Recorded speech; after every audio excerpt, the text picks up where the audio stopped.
just like to point out the irony about how so many people who are so worried about what's going to happen in between the different ethnicities in Iran are also the same people that are pushing multiculturalism with migrants and immigrants and illegal immigrants, and are also completely ignoring the fact that all of these cultures, all of these ethnicities in Iran have evolved next to one another, and no one is actually an immigrant. They're all like ancient peoples that have always evolved together.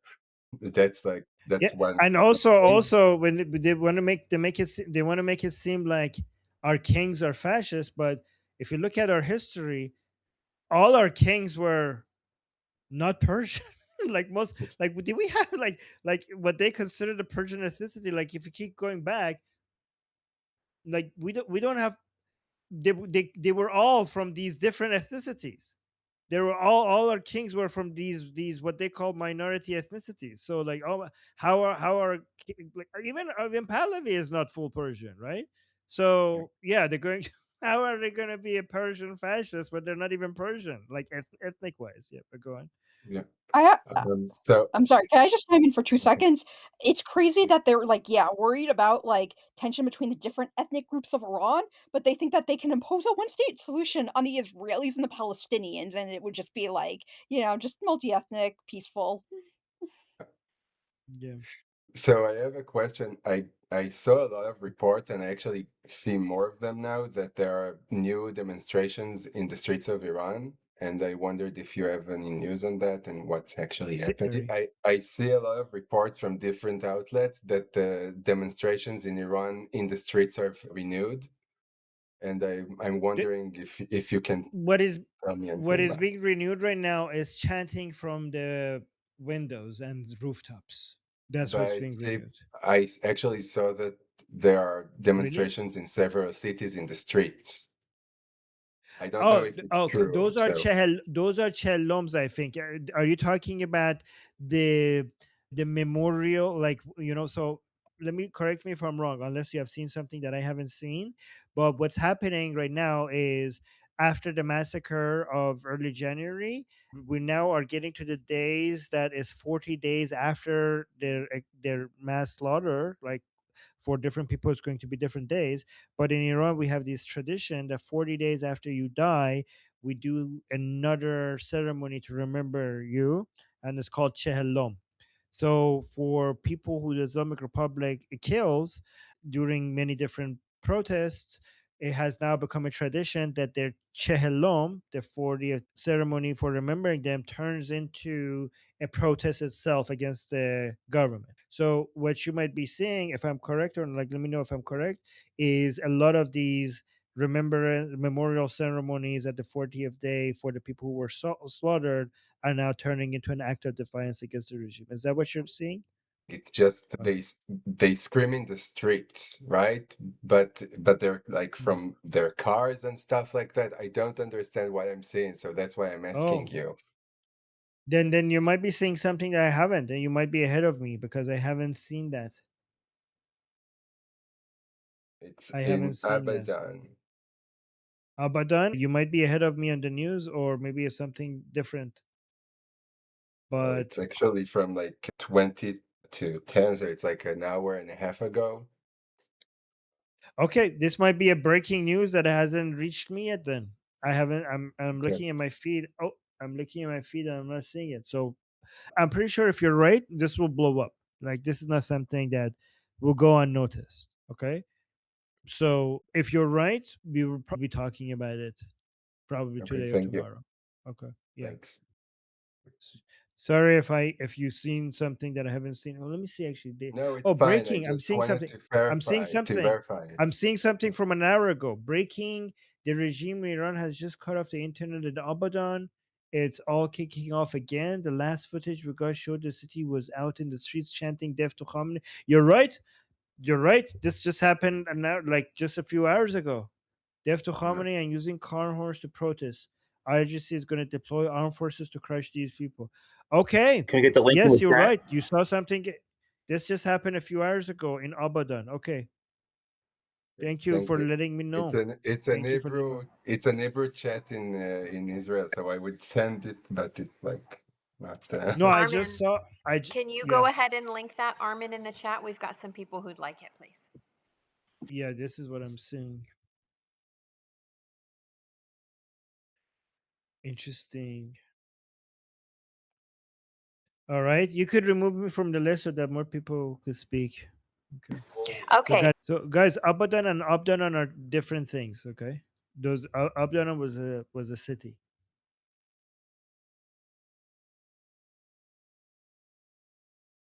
Yeah, a smaller city. So I don't see her right now with us. So what we'll do is move on to Roy. Maybe she's I reconnected. see her. I see her. She's Oh, I see. actually for me. She's right next to you. Okay. Sh- Okay, it's okay. Let's go. Let's go to the Roy.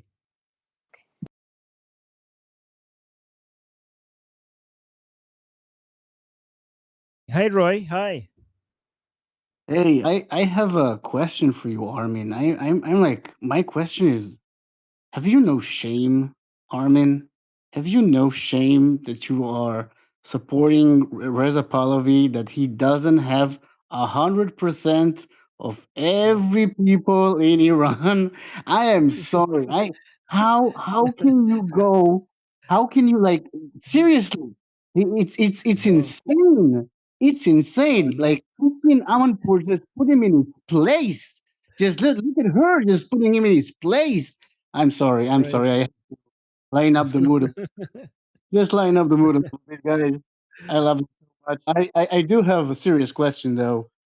I scared you a little bit. I see that. No, no, no. I kind of knew. I kind of knew, but that was good. That was good. That was good. I was ready. Okay, I yeah. was ready for it. Well, I mean, I didn't know, but I was like 50-50. That's why I was. That's why I held back. I was I ready was for it to scared. go either way. Yeah, I saw. Yeah, Oh my you god, guys, that's listen. good to hear. I love you guys. I'm listening here a lot. I'm some, I haven't spoken, but I do a lot of content. I do a lot of Israel Iranian content. I also do. I did a song. Everybody who knows, I did a song called "Fatwa on the Ayatollah." So if you guys want to listen to it, it's on Spotify. And so, yeah, I have a question. What is going on with Turkey right now? Because I think it's getting very, very serious to a point where Syria as well has been pushing. And I think that, mashallah, after Iran is going to be free, we're going to have a new problem, which is apparently, I think it's Turkey and Saudi Arabia maybe getting closer and closer together to a point of like, you know, banging friends. I don't know. Maybe they are into it. I don't know. But that's like, it sounds to me like they're right up that alley. What do you think? So yeah, I mean, I think Erdogan. I mean, I think Iran being free is good for Turkey, but bad for Erdogan, right? I mean, as an Iranian, I think I hope that once Iran is free, we could also go liberate Turkey because Turkey was very much responsible for Reza Shah being inspired with the modernization that he started in Turkey, and we owe the legacy. We owe Turkey with the legacy of Ataturk is something that the Iranians very much benefited from, and it would be very nice if Turkey could go back on the direction of the vision of Ataturk. But Erdogan, obviously, this is going to be a very big challenge because I personally think that if the Islamic Republic falls, I think this, and I think they also think that is going to inspire a wave of anti-Islamism all across, the region, and I think a lot of people, especially in Turkey, will have the highest potential of anti-Islamic activism inspired by what's happening in Iran if this happens, right? And also, Turkey's membership in NATO and its relationship with the EU relies heavily on the idea that you really need us in the East. So if Iran becomes free and Pahlavi returns into power and we have peace with Israel and alliance with the US, I mean, I think that the many European countries would also suddenly feel that this is a better, wealthier, and more stable partner in the region. It would be a major challenge to Erdogan, and it would be the what both Washington and Brussels might shift their focus, away from and investments to Tehran, and especially so Turkey will lose its status as region's primary diplomatic hub potentially, and a major. Turkey relies a lot on tourism, and I really do think that it's going to be hard to compete with a free Iran on tourism. I think a lot of the people who were trying will have considered going to Turkey will pick Iran once Iran is free. Iran has a lot more to offer when it comes to tourism than Turkey, and that's a major source of revenue that you know the that they would be losing if Iran becomes free and Pahlavi returns. The idea that Turkey's soft power right now really much relies on the idea that we are the leaders of the Islamic world. And I think the major hit to the Islamic world after the Islamic Republic will also be a major hit to the branding of Islamism as a whole, which is something that Turkey right now really much relies on. I think there's also one of the major problems is that one of the biggest reasons, at least somebody I read said that it's because Turkey is holding on to a lot of like Syrian refugees, and Turkey is kind of like telling Europe, if you don't want to mess with those, like have those all of those refugees entering your country, you need to keep supporting us in Turkey. I Yeah, have a feeling that the sentiment in Turkey, I've been to Turkey multiple times as an Israeli, and the sentiment was very secular back like 10, 15 years ago. It feels like it's being very radicalized right now in the street. So I don't think like the problem is just Erdogan. I think the problem is just it's starting to be in the streets as well. And I agree with you about Iran. where is that I'm coming going to from? It's be, coming from Erdogan. Like, given that it wasn't like this before, right? Like, it's yes, coming I from the agree. top down. Yeah, I go ahead. agree. No, and also I'm telling you that I agree with you. Uh, One thing else that we need to add is the ethnic element here. Okay, we're talking Islam a lot, but Turkey really wants to unite the Turkic world. So the Erdogan soft power has two swords. The Islamic Ummah, I'm the leader of the Islamic Ummah, and I'm also what's one sword with their soft power, and another sword of their soft power is that I'm the leader of the Turkic world. So Turkic world includes like the Azeris, the Turks, the Turkmens, Turkmenistan, for example. All of this united as one Turkish empire, right? Like, I mean, metaphorically empire, right? So a nationalist Iran will be much more, will be see this as a challenge, as a threat, way more than an Islamic republic. You know what I mean? So, and a nationalist Iran would be a lot more well equipped to deal with the threat of ethnic tensions around its borders. Like, if your country's government doesn't even focus on its national identity and has Islamic identity, it's not going to be able to mobilize people in a way to defend itself against this use of Turkish identity to infiltrate its borders.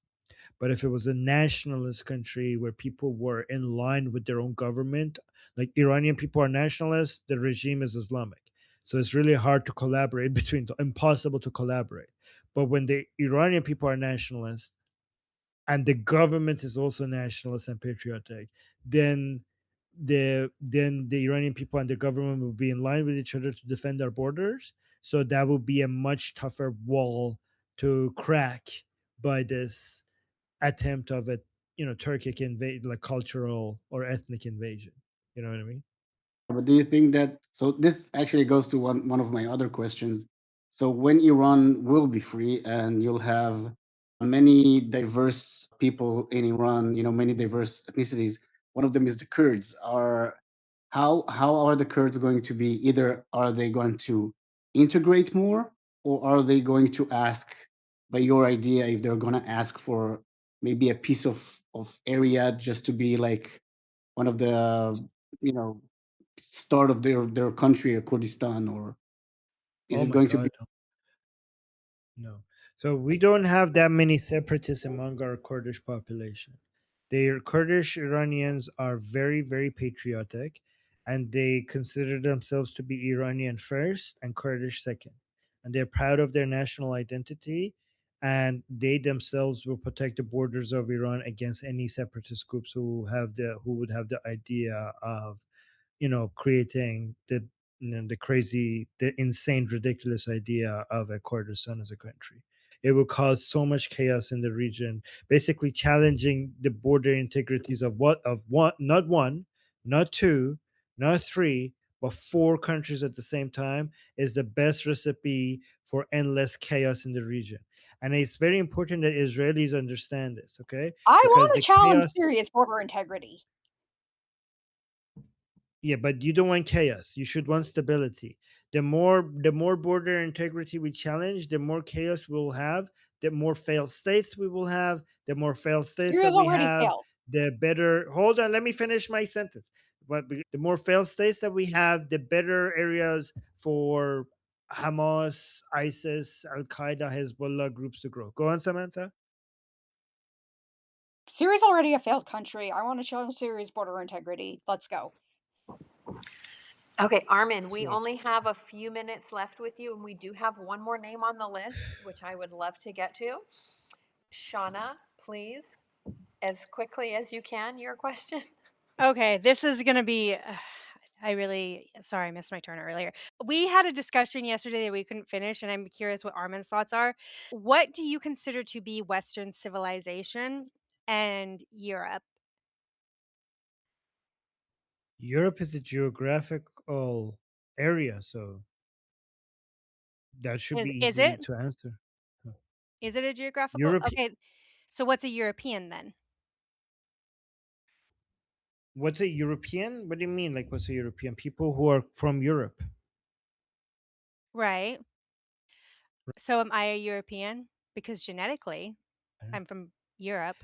Right. So, okay. So these are like, this is not like math, right? So we're talking about concepts that are not. We don't have like solid lines that you like when if you. It's basically more of a like for most people is clear. Some people is here. For example, here I could ask you this: what is green? Okay, what is green? Like if It's there a are some mixture shades of of green. yellow Yep. and okay. No, no, no, no, no. That's not it. Is. It's basically if there are some. That's how you get green. That's not the definition of green. That's how you create the color green. Okay, Okay, yeah, but your what point. I'm trying to say is that green is a spectrum. Okay, there are different shades of green, and there are certain colors that if I show you, you could really easily say, yeah, that's green. There's no other way that this is anything other than green. Okay, but if I go from green to blue, then we're going to get into certain shades that some people are going to be like, okay, that's clearly green, and some people are going to be like, no, Yeah, that's like blue. Some teal. people are like, Some people call yeah, it some teal people are like, blue and some call it green, yeah. yeah, yeah. So when it comes to European, like if somebody is born in Germany and his or her grandpa, like many generations back, they were born in Germany, and you can see that the person is ethnically looks like they belong to Germany. They're like, okay, that is obviously European.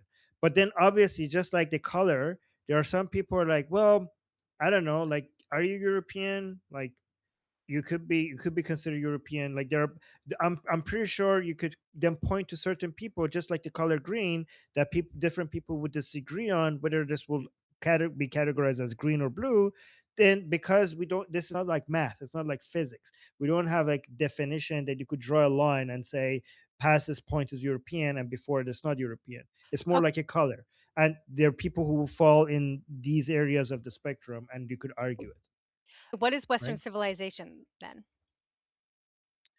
Western civilization is the collection of civilizations that were formed in Western countries, and also any other civilization that basically copied model Okay. and has so all the civilization, all the collection of all the civilizations that were formed in Western countries. I'm trying to define it in a way to include Australia and New Zealand. That's why I'm trying to add something, okay? Because they're in the east. So, and also other countries that basically formed their civilization using models that came out of the countries with and I'm trying to define it now to exclude Japan and Korea because they have that model as well. So this is what I add on top of that with the people that came from those places, right? So even if you're not in the West, if your civilization was formed uh, using the models that came out of these countries with people migrating from those countries to that area, then you're also part of the Western civilization. This way I managed to include Australia and New Zealand without including Japan, Taiwan, and South Korea. Okay. Well, you and I might I disagree just, about.